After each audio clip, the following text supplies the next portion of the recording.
Traders Anthony here. I hope you're having a great day wherever you are in the world. Let's go back over here and pick up these wicks, and we're going to pick up these guys. Okay, so these are potential targets, the highs of these price swings where there's resting liquidity, in other words, buy stops. So at the moment, we've taken out these highs, traded up. Now here's the thing with this chart. We've got this accumulation candle here. We'll just mark that up, and then we'll go down to a lower time frame and get it a little bit closer to it. I'm looking for a buy opportunity, but I want this to retrace down into here. That's pretty much really it at the moment. And the other thing we need to consider is the strength of the dollar, the USD. I've actually got it here. If I open that up, I was looking at this actually just a little while ago, pulling a fib, and I'll give you my thoughts on this. So, I mean, essentially,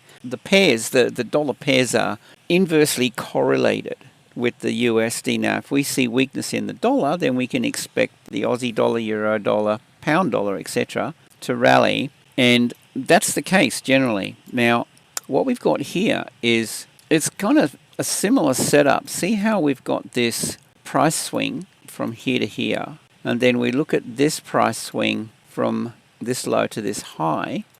You know, what I'm seeing with this is the USD is pulling up here, and the Aussie is trading down. And it makes sense to me if we grab a Fibonacci.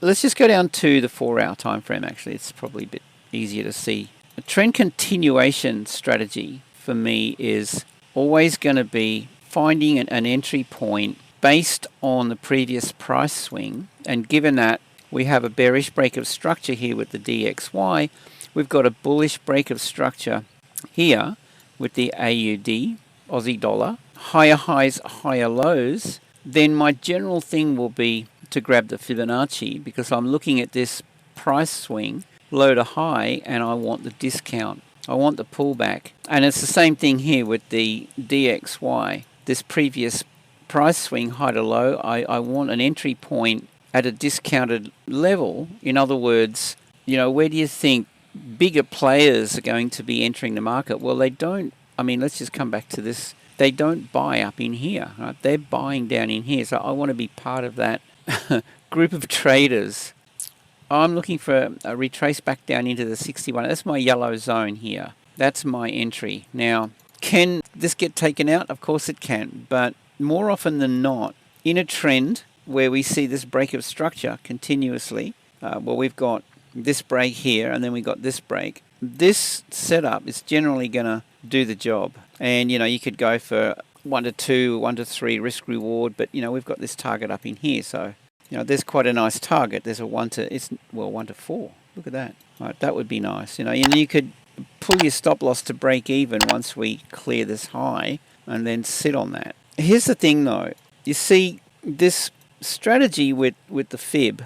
Let's just have a look at this trend here, for example. All right, I'm looking for, say, the fib pullback. We could look at it from this perspective. There's a bearish trend. So if we grab the fib and we go from this high to low, see the pullback into the 61.8. So that's generally what I'm looking for. And if we go back, we're going to see that, you know, the trend continuation, this strategy of a retrace into this yellow zone here on the fib, how many trades worked out? Look at this, okay? 1, 2, 3, however many. Then we come over here and we get the pullback. We get a little bit of a thing. So maybe our first target gets reached. But every now and again, this is going to do that, okay? And this trade will get taken out.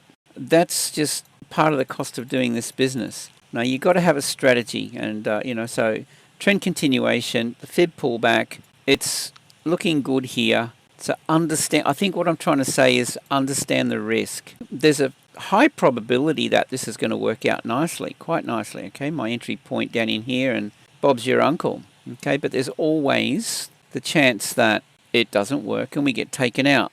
So you want to make sure that you set up your trades with a decent risk reward. In other words, you know, a 1 to 3, for example. So then, you know, you need less than a 50% win rate to make money, if that makes sense. Anyway, I don't want to ramble on, but I'd be looking at this as a setup. Be conservative and consistent. I think that's the secret to this. I would pull my stop loss to break even once we clear these highs, something like that, and sit on that and see how we go. So that's my take, guys.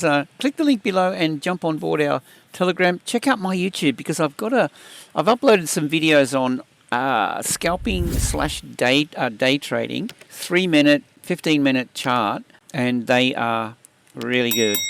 So I'd love you to check those out and benefit from the content. Comment, love to hear your thoughts. And look, with that, I hope you have a great day. Safe trading. See you in the next video.